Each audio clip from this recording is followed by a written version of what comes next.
Salve, investidores! Bora falar aí sobre privatização, pessoal, tanto da Copasa quanto da CEMIG. Mas muito pé no chão, né? Como diz aqui a própria reportagem, né? Existe um certo ceticismo, ou seja, um pé atrás dos investidores do mercado quanto a essa privatização dessas empresas, né? Porque, cara, não tem muito tempo. Se a gente voltar um pouquinho mais para trás, ali no início do ano, por exemplo, o papo era outro, era de federalização, ou seja, o governo de Minas Gerais poderia ceder essas empresas ao governo federal em troca de abatimento de dívida. O mercado, naquele momento, bateu muito nas cotações, né? Ninguém gostou dessa notícia de federalização. Muita gente se desesperou, vendeu essas ações no fundo e acabou tomando prejuízo, né? E agora o papo mudou completamente. O que era federalização virou privatização. E parece que o mercado gosta muito desse movimento de privatização, né? Tivemos aí alguns exemplos como a privatização da Copel, da Sabesp, e o que a gente viu foi as ações dessas empresas que foram privatizadas, né, ou desestatizadas subirem muito. Não é diferente com a CEMIG, né? Após essas notícias da última sexta-feira, dia 14, a gente viu aqui a CEMIG subindo bastante. A CEMIG que vinha sendo negociada a 11,30, né, 11,60, subiu para R$ 12.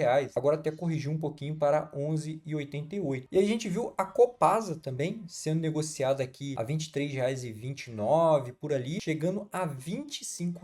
Parece que o mercado se empolgou muito com essa informação. E por que existe toda essa empolgação? Como diz aqui no próprio relatório da Genial Investimentos, eles acreditam que esse cenário de privatização é muito positivo para as duas empresas, porque tende a acontecer algumas questões muito positivas, visto que existe uma grande possibilidade de ganho de eficiência, melhor gestão dessas empresas, uma gestão privada, governança melhorando, entre várias outras coisas, né? Inclusive uma percepção menor do risco. Tanto é que essas empresas hoje elas estão muito bem geridas, mas sempre há aquela dúvida, né? Se o próximo governo que assumir o estado de Minas Gerais vai dar continuidade na boa gestão dessas empresas. Se a gente pegar aqui a CEMIG, pessoal, a partir de 2021 para frente, a empresa mudou para caramba, veio pagando bons dividendos, ótimos dividendos para os seus acionistas, mas teve um período de 2017 até 2020, por exemplo, com o governo PT ali do Pimentel, quase destruiu a empresa. A empresa pagou pouquíssimos dividendos, 4%, 5% de dividend yield, né? Então isso mostra que alguns governos podem gerir muito mal essas empresas. Existem pontos muito positivos na privatização dessas duas empresas, assim como aconteceu, por exemplo, na Sabesp. Vejam, pessoal, que a Sabesp aqui, mais ou menos na metade de 2023, custava R$ 47 e hoje a empresa custa R$ 98,20 após o processo de privatização. E olha que a Sabesp nunca foi uma empresa de pagar tantos dividendos assim. Imagina isso acontecendo na Copasa e também na CEMIG. Quanto valor essas empresas poderiam destravar numa materialização desse processo de privatização? Só para a gente ter uma noção do que poderia vir a acontecer, a Genial Investimento fez uma simulação aqui bem interessante, pessoal, uma geração de valor expressiva no caso da CEMIG, né, em alguns ajustes de múltiplo, num cenário otimista de privatização, a empresa poderia chegar a um valor de R$ 23,70 por ação, né? Basicamente, dobraria o seu valor das ações, né, num possível cenário de privatização, segundo a Genial Investimentos. Eles fizeram algumas simulações aqui com múltiplos das suas controladas, né, e chegaram nesse determinado valor, só para a gente ter uma real noção do que poderia vir a acontecer. Não é à toa que o mercado se empolga, né, e começa a precificar melhor a empresa. Lembrando, pessoal, que essa proposta de privatização já foi protocolada na Assembleia Legislativa de Minas Gerais. E qual seria a proposta, né? Um modelo de privatização? No caso da CEMIG, por exemplo, segundo o Romeu Zema, a ideia é transformar a CEMIG em uma corporation, né? Uma corporação, ou seja, um modelo que a empresa deixaria de ter um controlador definido. Atualmente, o estado de Minas Gerais, né, tem 50,97% das ações ordinárias da CEMIG, né, que são aquelas ações que dão direito a voto na empresa, né, e um total de 17,4% da companhia, né? Ou seja, o governo do estado de Minas Gerais realmente é o controlador definido da CEMIG no momento. Então, se esse processo de privatização se materializar, o governo deixaria de ser o controlador da empresa, né? A empresa não teria um controlador definido. Só que esse projeto é meio estranho, pessoal. O projeto que foi protocolado na Assembleia Legislativa de Minas Gerais prevê a criação de uma ação preferencial de classe especial de propriedade para o poder público, que daria poder de veto. No entanto, esse poder somente pode ser exercido se o Estado mantiver pelo menos 10% do capital social da CEMIG. Vejam que situação estranha, né? Porque a empresa não vai ter um controlador definido, mas o governo vai ter um certo controle ali em relação a poder de veto. Eles dizem aqui, ó, no caso a CEMIG, a proposta prevê manutenção de uma golden share, ou seja, eles vão ter uma espécie de ação de ouro, né, que vai dar direito a veto para o governo de Minas Gerais em alguns projetos. Nós não podemos ter alterações substanciais na forma de funcionamento da CEMIG sem aprovação do poder público. Então, a gente está mantendo como poder público sede, nome, decisão sobre investimentos estratégicos, aprovação do plano de investimentos plurianuais, afirma o vice-governador de Minas Gerais. Então, é uma privatização meio esquisita, né? Onde o governo não vai ter o controle absoluto, mas vai ter ali algum poder de veto, né? Vai mandar bastante ainda na companhia. Já no caso da Copasa, pessoal, eu vi várias linhas de raciocínio. Muita gente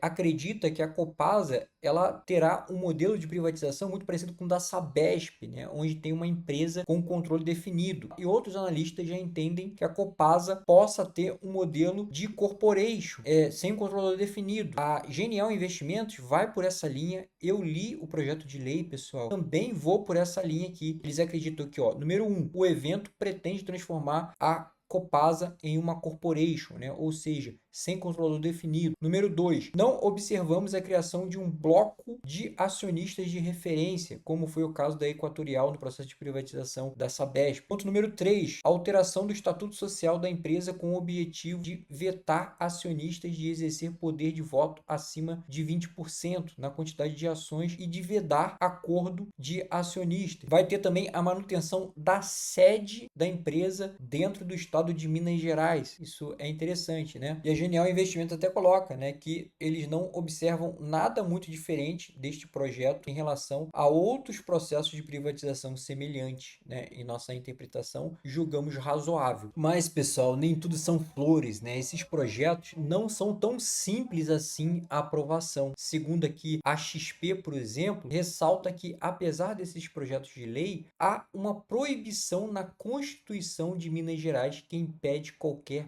privatização. Ela exige a aprovação da Assembleia Legislativa de Minas Gerais em um referendo antes de qualquer tentativa de privatização. Então, o processo não é tão simples assim e parece que pode demorar por muito e muito tempo. Para contornar isso, uma mudança na Constituição é necessária, e o que exige pelo menos 60% ou 3/5 dos votos da Assembleia. E para os analistas da XP, isso não é tão simples assim. Embora essa privatização seria um evento muito positivo para ambas as empresas, eles acreditam que essas aprovações não serão prováveis, né? Não é tão simples assim. Primeiro, porque o relacionamento entre o governo do Romeu Zema e a Assembleia Legislativa de Minas Gerais não é bom, não é sólido, é complicado, o que poderia atrapalhar o governo para obter a maioria dos votos necessários para a mudança da Constituição. E o segundo lugar é que, no caso da Copasa, os municípios, especialmente Belo Horizonte, devem concordar com uma solução comum para as concessões, o que pode ser um processo muito demorado. Então, dá para perceber que realmente vai ser muito complicado alterar a Constituição para depois aprovar esse projeto na Assembleia Legislativa de Minas Gerais. Bom, e o governo de Minas Gerais enviou à Assembleia Legislativa uma proposta de emenda constitucional com o objetivo de remover essa obrigação do Estado de realizar um referendo popular em relação à privatização das estatais. Além disso, a proposta também reduz o número de votos mínimos para aprovação. Tais projetos de maioria qualificada, né, 2/3 dos votos totais da Assembleia, para a maioria simples, 50+1 dos votos, que seria muito importante, né, já que o governo não tem a maioria dos votos em Assembleia. Facilitaria muito a aprovação das privatizações da CEMIG e da Copasa. Parece que essa emenda constitucional não é algo novo, né? Outros estados já fizeram isso em alguns momentos, né? Então, o próximo passo parece que é a aprovação dessa emenda constitucional. Estamos aí num período difícil, né, de final de ano. Provavelmente vamos ter aqueles recessos parlamentares, vão empurrar isso aí com a barriga por mais algum tempo, né, já que realmente é uma matéria de extrema relevância para o estado de Minas Gerais. Provavelmente esse processo vai se arrastar bastante ao longo do tempo, mas há uma grande possibilidade desse processo realmente não acontecer. E aí a gente tem que ter muito cuidado para não acontecer um processo ao contrário do que aconteceu com a federalização, né? Muita gente vendeu na baixa e acabou tomando prejuízo. Aqui a gente tem que ter muito cuidado com o processo ao contrário, de repente não se empolgar, comprar nas máximas, na alta, e depois esse processo de privatização não acontecer e você acabar tendo aí um dano no seu patrimônio, tá? Então, muito cuidado, pés no chão, vamos acompanhando devagar os próximos passos desse processo de privatização, tá bom? Desejo a todos bons investimentos e fui! Considere ser membro do nosso canal, pessoal. É o nosso projeto Membro Vamos Junto, onde a gente vai caminhar juntos nessa jornada dos investimentos. Os membros terão acesso à nossa planilha de projeções e preço-teto das ações e também o chat exclusivo para membros, onde você vai poder conversar comigo e também com os outros membros do canal. Vai te ajudar muito nessa jornada dos investimentos.